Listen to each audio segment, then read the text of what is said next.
Hi, I'm Aliyah Briggs, and I'm a third-year finalizing journalism student at the University of the West Indies Mona campus. In our final year, we were required to do a 160-hour internship at an organization or company of our choice. I decided to use this opportunity to return to my homeland, Guyana, and intern at the Department of Public Information.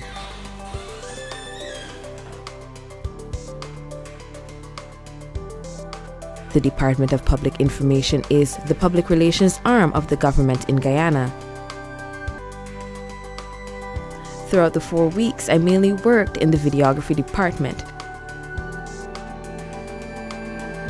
where I was exposed to shooting footage as well as editing.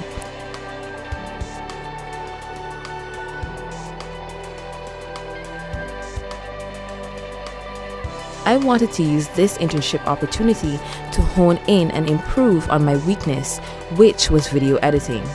My colleague Vish Babulal was an excellent teacher. He was patient and kind and gave useful tips for editing in Adobe Premiere CC. Within 3 to 4 days, I was able to edit news stories with little to no supervision. This is an accomplishment that I'm quite proud of. These stories will be presented in my portfolio.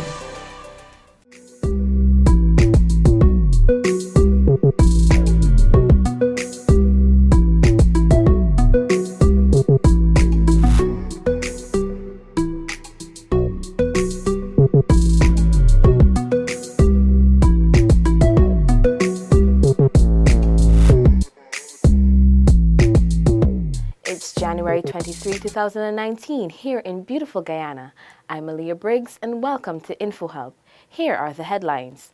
Region 1 residents to benefit from a $10 million fish and crab processing facility and more. Region 9 villages received ATVs to aid in the daily operations of the village councils. Guyana Water Incorporated addressed the inequities of water supply between the hinterland and coastland areas. Director of the Ministry of Public Health conducted initial supervisory visits to Region 7 to determine service quality. The income of residents in Region 1 will be boosted with the establishment of a fish and crab processing facility to be completed by March this year. Details from Ayana George. In 2018, the Ministry of Indigenous Peoples Affairs initiated the need for community development and financial sustainability through the implementation of a fish and crab processing facility for residents of Smith Creek, Morowana, and Imbatero Region 1. On Wednesday, in an interview, Minister within the Ministry of Indigenous Peoples Affairs, Valerie Garrido-Lowe, said construction has commenced on the facility. Line to complete this project, this facility will be the first quarter of this year. Also, we intend to train during the first quarter of this year at least six persons to work in that establishment where they will be processing fresh fish. The well-equipped facility will produce dried, smoked fish and packaging aimed to eradicate the challenges faced by residents to find sales for their excess stock not sold at the local market. We believe in building your capacity and supporting you so that you in turn can earn and support your families and build your communities. The fish and crab processing facility is expected to be operational by the first quarter of the year. Reporting for InfoHub, Ayana George.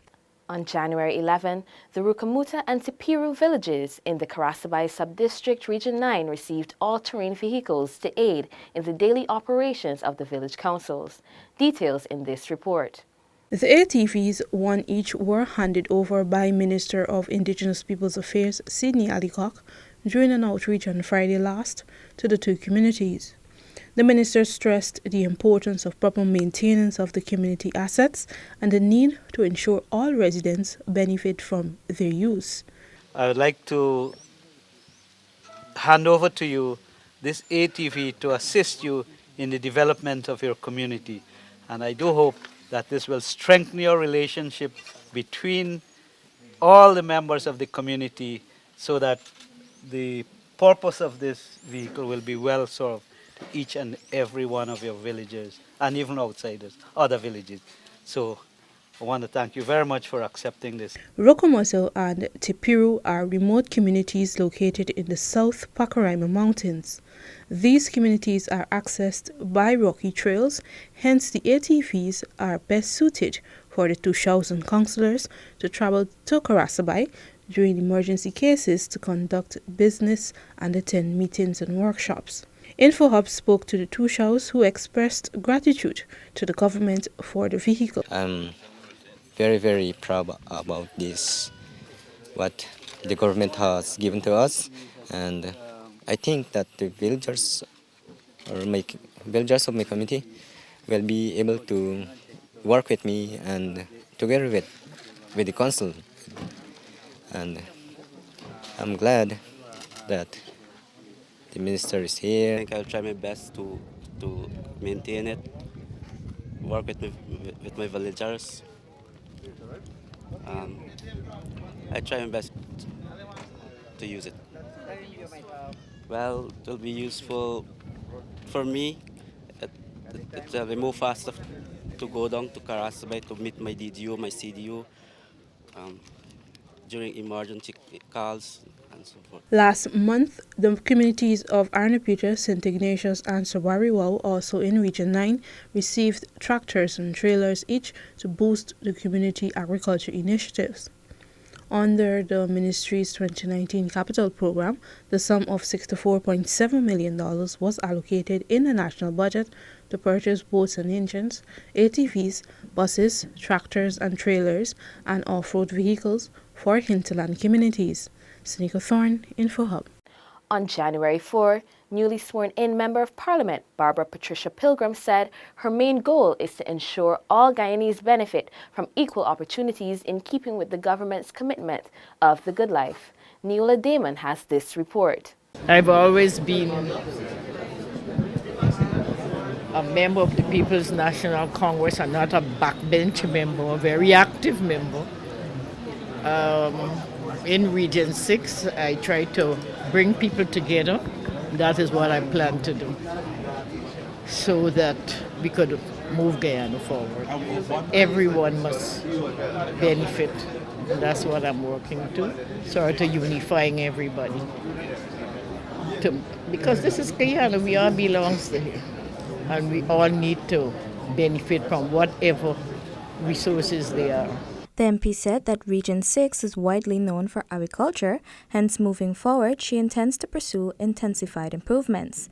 Emphasis, she said, will be placed on roads, farming and livestock rearing among other development activities. Neola Diman, InfoHub. On January 8, the Guyana Water Incorporated addressed the inequities of water supply between the hinterland and coastland. Seneca Thorne. The Guyana Water Incorporated has been focusing heavily on the improvement of infrastructure to provide access to potable water to the hinterland and riverine communities. For the first time, the utility company has established the Department of Hinterland Support and Management with the aim of addressing the inequities that exist between the hinterland and coastland. GWI's Managing Director, Dr. Richard Van Westral, explained. The President has called on us to address the inequities between the hinterland regions and the coastal regions. We have had a rather itinerant approach to the hinterland, and together with the board we discussed this matter, and we have now established a Department of Hinterland Support and Management headed by an Executive Director, Mr. Jailal. Dr. Van Westral said that the overarching goal is to move to the point of 24-hour access to water supply throughout the hinterland. Remember, there is no cost recovery in the hinterland. So our responsibility is also not only to operate the system, but to provide electricity for the system to function. So the cost for diesel is that of GWI. Also, the cost for electricity, for example, in a place like Region 10, is the responsibility of GWI. So we have to. It varies from different areas, but the aim is to move to the point of 24 hour access. In 2018, the GWI drilled new wells at Orinoco, Coco, and Muruku Region 1 to provide potable water to more than 500 residents. The systems at Hosororo, Barabina, and Mabruma were also upgraded, and a new water treatment system was installed at Matthews Ridge. The new water supply systems at 4 miles and 5 miles Bartica, Region 7, are in their final stages. A catchment area was also constructed and a photovoltaic system distribution main installed at Chinapau Region 8, while new wells were drilled in Region 9. Senika Thorne, InfoHub. On January 7, directors of the Ministry of Public Health conducted initial supervisory visits to Agatash and 4 Miles Health Post in Bartica Region 7 to determine how the quality of services provided can be improved. Delicia Haynes has the details. The visiting team included Director of Regional and Clinical Services Dr. K. Sheko, Director of Primary Healthcare Dr. Erteniza Hamilton, among other program heads from Central Ministry. They all agreed that the purpose of these visits, which will intensify throughout the year, is to ensure that primary health services is of requisite standard and quality. We're more concerned now with improving our primary health care. Why? Because it deals with the more preventative aspect of health care. And if we can zero in on prevention or preventative medicine rather than curative, well, then it means to say that we're going to reduce the high cost of health care that we have here in Guyana. The two facilities in the town of Bartica both cater to large catchment areas. Therefore, new services will be established, giving residents better access to health care. There are some areas that we would want to zero in. Number one, that will be training for our staff within these areas so that they can provide a higher level of health care. And persons can come and they can have a more targeted approach. We also want to provide the services in terms of the patients having their samples taken off and testing being done here. Directors of the ministry along with the public health minister also met with the regional executive officer and regional chairman of Region 7 to strategically plan the utilization of budgetary allocations for the year 2019. For InfoHub, Delicia Haynes. On January 10, Police Commissioner Leslie James assured that public security will be maintained. He was speaking at the opening of the annual police conference. Isaiah Brathwaite has the details. With serious crime under reduction, Commissioner James said the maintenance of law and order is paramount to the Guyana Police Force. The Guyana Police Force achieved 11% of reduction in serious crimes. Robbery under arms were reduced by 13.2%, and road fatalities also saw a reduction by 6%. I must state that we will remain resolute and focused in our ideals as our mandate is very clear. Public security will be maintained. He highlighted that constant training will be provided to officers as the force continues to build public trust. Police prosecutions, the Commissioner said, has been bolstered through collaboration with the Director of Public Prosecutions and the Justice Education System. Added to that, there were several model-type police stations commissioned across the country through collaboration with the Inter-American Development Bank, IDB, to improve service delivery. We've seen the commission of the station at Mackenzie Linden, and shortly we'll have the station at Aurora on the Essequibo coast to be commissioned. So Top Cop said over the 3 days of the conference, the officers will be formulating systems for commanders and heads of departments to ensure that public security is maintained. Isaiah Brathwaite for InfoHub. On January 15, an elderly citizen, Iona Smith, became the beneficiary of a new wheelchair, compliments of the Ministry of Social Protection. The timely and much-needed donation was made by Minister Amna Ali. Details by Ayana George. As part of its mandate of providing care, protection, and other services to senior citizens, the Ministry of Social Protection on Monday gifted 83-year-old Iona Smith with a brand new wheelchair. Smith has been dependent on her family members to take her from one place to the next for many years. Her son, Leslie Van Newton, who received the wheelchair on her behalf, expressed gratitude to the ministry. So I came in and I wrote a letter and I was successful. And today I gave my gratitude towards the minister and our office for this kind token. He said his mother is presently a resident at a nursing home and is elated by the gesture. The ministry has provided several wheelchairs to individuals and organizations in keeping with its mandate to deliver a comfortable life for all senior citizens countrywide. Reporting for InfoHub, Ayana George. Newcomers and veteran artists participating in the 2019 Calypso competition received subsidy from the government to record their songs. Stacey Carmichael has this report. MASH coordinator Andrew Tyndall explained this is a first for the ministry as it recognized the public is unaware of the new artists and their songs. We have all the music. We have compiled it into one MASH compilation, and that will be presented to you so that you could play it on your programs, you could use it. You could just play it and publicize it and make it popular so that people will know the music, they could know the artists, and so it will kind of help to drive the festival as we go along. He reiterated that this compilation will be handed over to all relevant media houses and radio stations as soon as possible to promote and to create a fan base for the artists. Guyana celebrates its 49th Republic anniversary under the theme Celebrate MASH 49 with Victory in Mind. For InfoHub, Stacey Carmichael. CARICOM Secretary General Ambassador Erwin LaRocque said the challenging of the December 21, 2018 vote of no confidence in the court of law is democracy at work. Stacey Carmichael joins us again in this report. We have to allow the democratic process to work, and that will be my comment on the matter.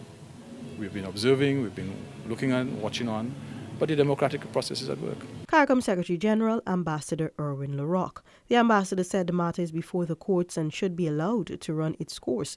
This, he believes, will be done swiftly. The matter is before the courts, and I think we should allow that discussion or that litigation to go through and see what is the outcome. I'm sure the court in its wisdom and all of the other appeals that may be possible will rule appropriately. My concern is that it be done swiftly, that the matter is before the courts and that the court act swiftly. The December 21, 2018 vote is being challenged in the High Court. Acting Chief Justice Roxanne George said she will rule on all cases related to the December 21 vote by the end of January. In the meantime, the government continues with its functions. For InfoHub, Stacey Carmichael. Sending a strong message to miners, specifically small miners, Minister within the Ministry of Natural Resources, Simona Broom, says the time has come for persons within the industry to focus on the business of mining and stop being complacent. On January 17, Minister Brooms met with the miners at the Guyana Geology and Mines Commission office in Bartica Region 7. More details in this report. The minister was at the time responding to a complaint by a small miner of advantage being taken by the large-scale miners who often practice landlordism, the practice of unlawfully subleasing mining allocations.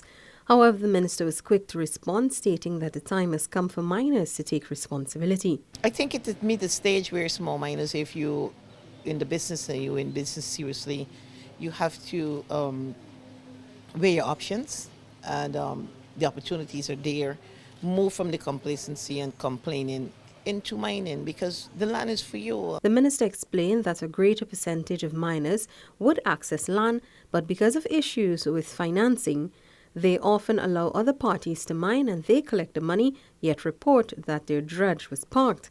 But the minister says government has been lending major support to miners to avoid these incidents. And the government bent back and forward. They got the land without it before they even paid off for it. Before it is even converted, they were allowed to mine. They have the support of GGMC sitting on the board. Monthly meeting, they meet with me at their request. There's no timeline that we meet once a month or twice. Anytime.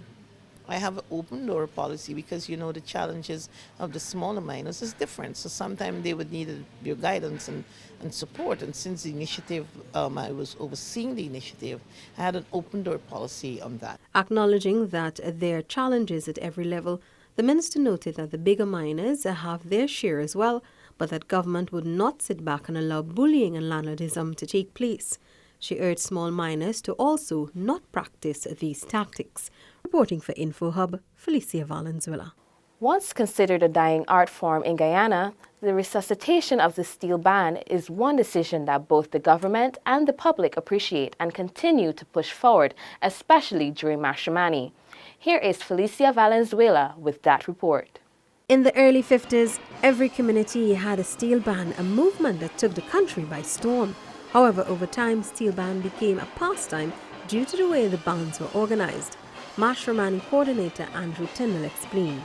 The way bands are organized in the 80s saw a different structure where there was a band manager, a musical arranger, and then the tuner now was not necessarily the person who had ownership of the band. So what happened there is that the cost for procuring the instruments would have become a challenge. The cost for maintaining the instruments would have become a challenge. And so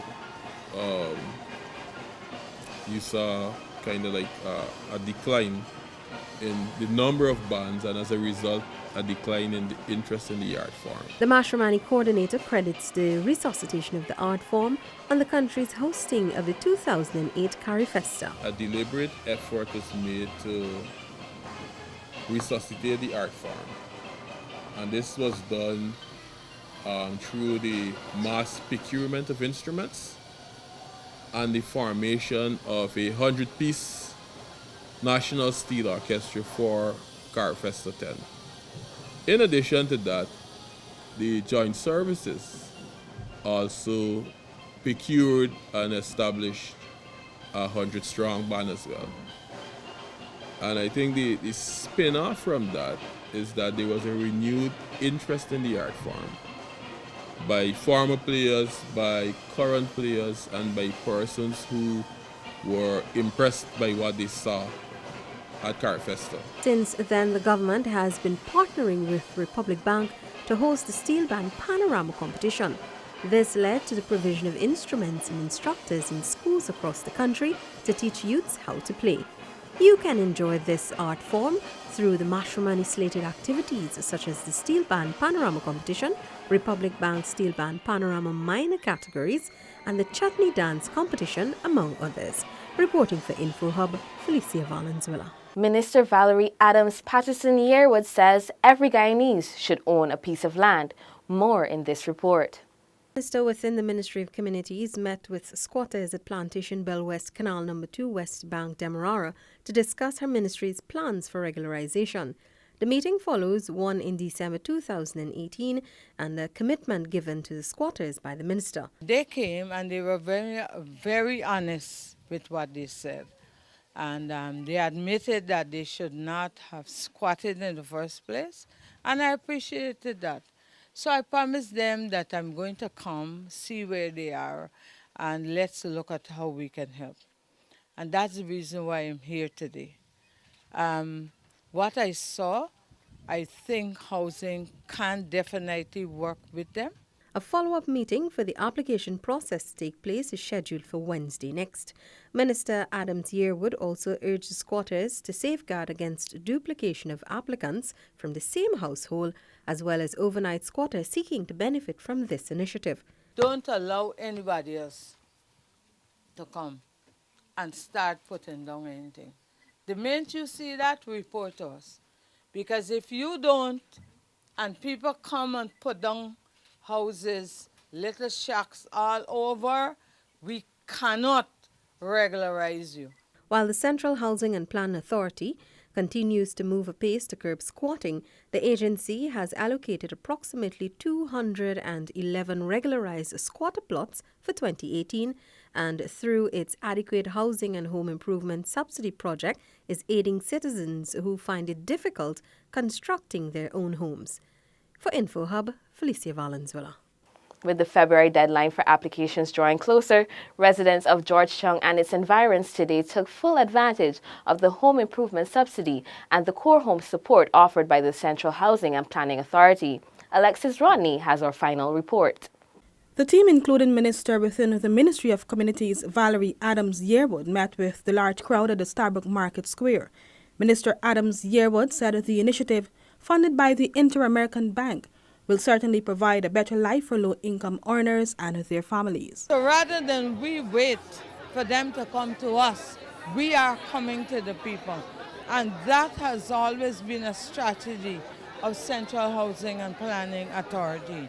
The CHNPA's target for this project is 250 core houses for persons earning a monthly income of $75,000 or less. 2,000 subsidies of $500,000 each will also be made available for persons who need to improve their living conditions. We are not giving the persons the money. We're going to give them the materials to do the home improvement, which means that somebody can change the roof, zinc, they can add, change their toilet from a septic from an outhouse toilet to they can build a septic tank, they can change their windows, whatever home improvement. The bottom line is to give Guyanese a better life. We say the good life. The CHNPA intends to take its outreach to several other market areas, including Kitty and Plaisance, and communities such as Efield Sophia and Parfit Harmony on the west bank of the Marara in the coming days. The application process comes to an end on February 1 this year. Following this, there will be a period for scrutiny, which is expected to last for at least 8 months. CHNPA will commence construction immediately after the verification process. Reporting for InfoHub, Alexis Rodney. That's all for this evening. Connect with us on WhatsApp, like, and subscribe to our Facebook page for notifications. You can also follow us on Instagram for updates and visit our website at dpi.gov.gy. I'm Aliyah Briggs, and until next time, goodbye.